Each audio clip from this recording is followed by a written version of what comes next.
Today we're going to assemble a Nomar Cycle Hill tire changer.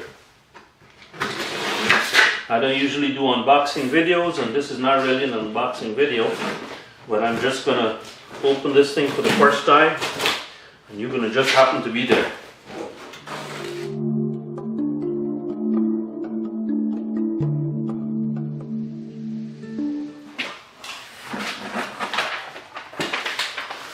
Bunch of paperwork. Stop. Has your tire changer arrived damaged and or missing parts? If so, please call us immediately, and they give 3 numbers here. And then this here is the assembly instructions packet. Okay. 3 boxes. One long box like this, and then 2 smaller boxes. Like that. A, B1, and C. Those are the 3 boxes. According to the instructions,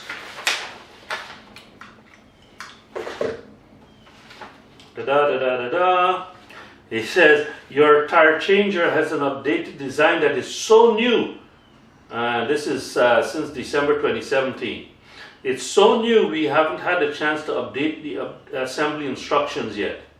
So 1 year in and they haven't updated the instructions assembly yet. Interesting. And it gives a few general tips. Number 1, all set screws as well as a number of other fasteners have been pre-installed in their specific locations in the factory. The stand post now requires assembly. In the hardware kit included in your stand assembly box, you'll find blah blah blah. Use those 4 screws. Your posi clamps have been pre-assembled with standard spools installed.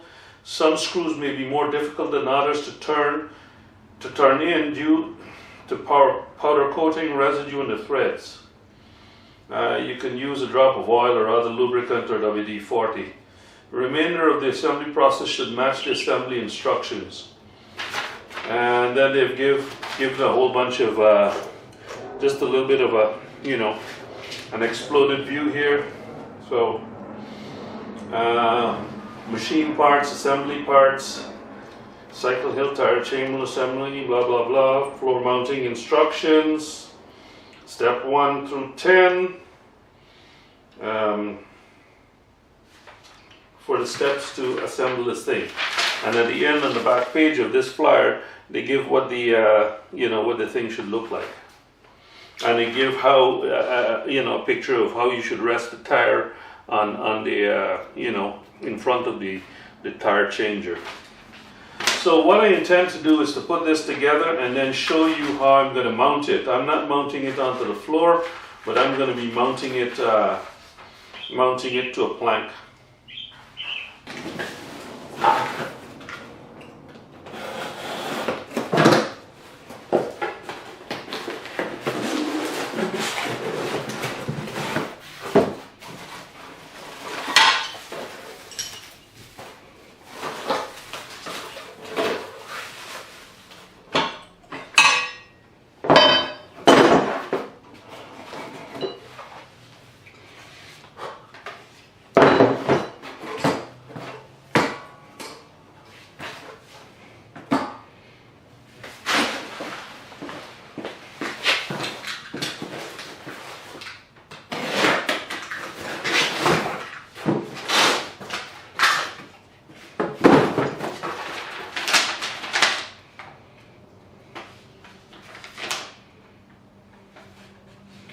Box B has got some more instructions in it.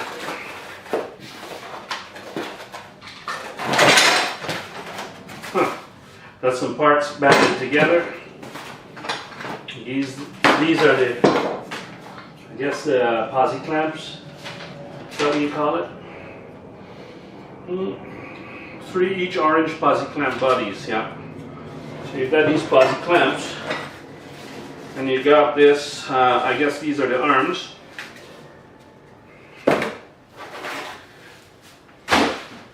And this is the base here. Okay. And some bolts. I gotta open this last box.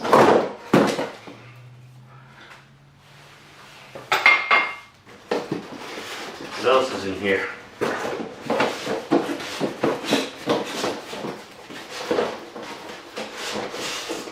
Another box. ORG.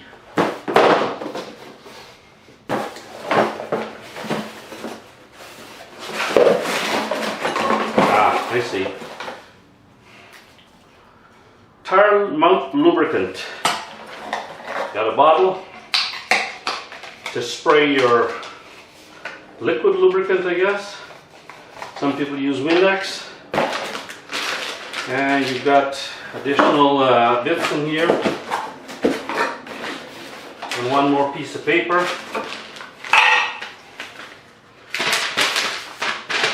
Mount demount bar instructions. So the mount demount bar has instructions as well. First thing to install is this base plate onto the bottom of the post, and they supply an Allen key here to do it with. So you just pull off the Allen key and you'll be installing it like this. Now they didn't say, as you can see there's 8 holes here, they didn't say which holes to use, but if you line them up you've got 2 choices.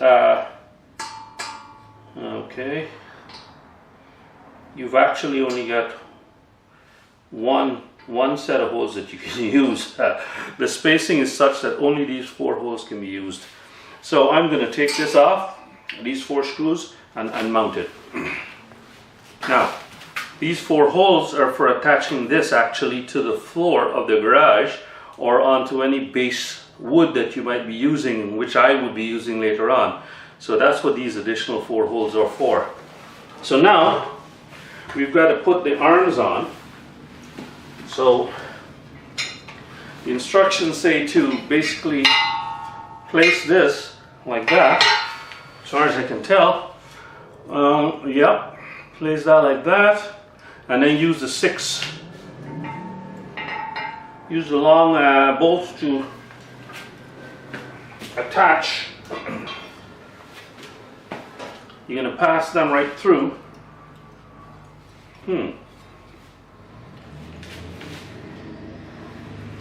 Something like this.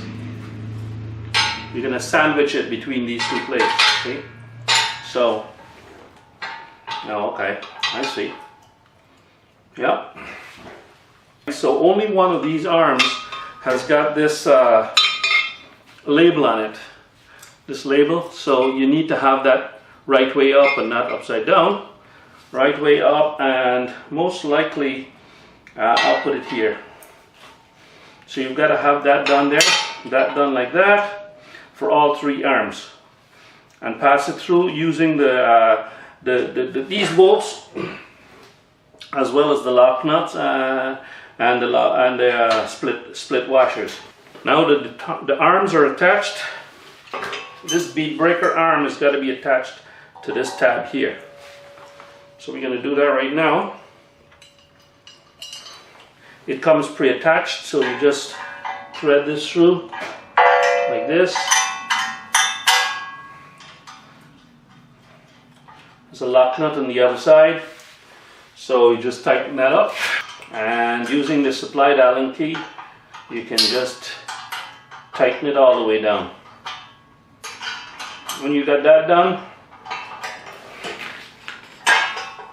you do the same with this part. Okay, that's done, and then you just slip these clamps, posi clamps, onto the arms at the correct location. Again, this hole here, the second to last hole from the outside, is for 19 to 16 or 16 to 19 inch wheels. Ours is a 17 inch wheel, so we just put it on there. And I guess once you're installing the wheel on that, you just turn these nuts here, and it's a really nice smooth movement to it. For storage, I guess you just take these things off and put them aside in a small box or something like that.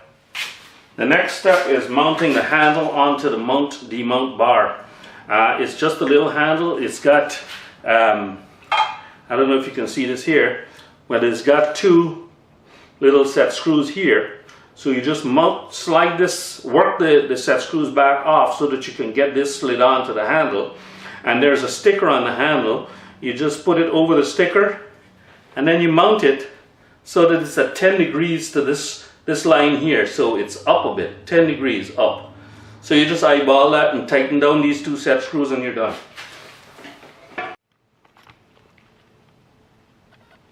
So this is a piece of 2 by 10 by 8 feet long. This is a piece of lumber that I bought yesterday. Well, actually, I got it at a really good price. I got it for free because the lady couldn't log it into the computer. So I says, hey, it must be free. And she says, okay. But anyway, so what I'm going to do is I'm going to mark off 4 holes. And I'm going to mount this base. Mount this thing onto the base onto this piece of lumber using some screws that I bought, some cap screws and nuts and lock washers. And what I'm going to do when I'm using this thing, I'm going to drive my truck onto the end of that plank. A friend of mine uses it to good effect, a solution like this, and so I'm going to kind of like give it a try. He cut it to 6 feet long, I guess, for ease of use. According to him, just one wheel of his car holds that thing down good enough for the tire changer to be used. So I've got a truck, a half-ton truck, which is heavier than his car. So if it works for his car, then it should work better with my truck. So let's go ahead and mark that up, and then we'll drill the holes.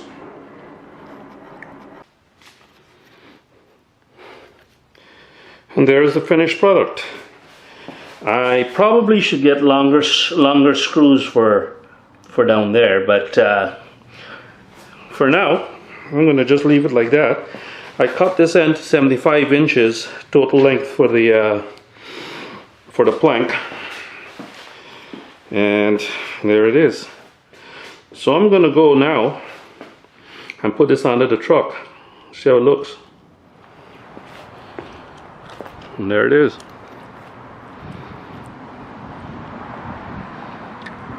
So, truck is on the plank, and I leaned on it pretty hard just now, and I couldn't get it to budge.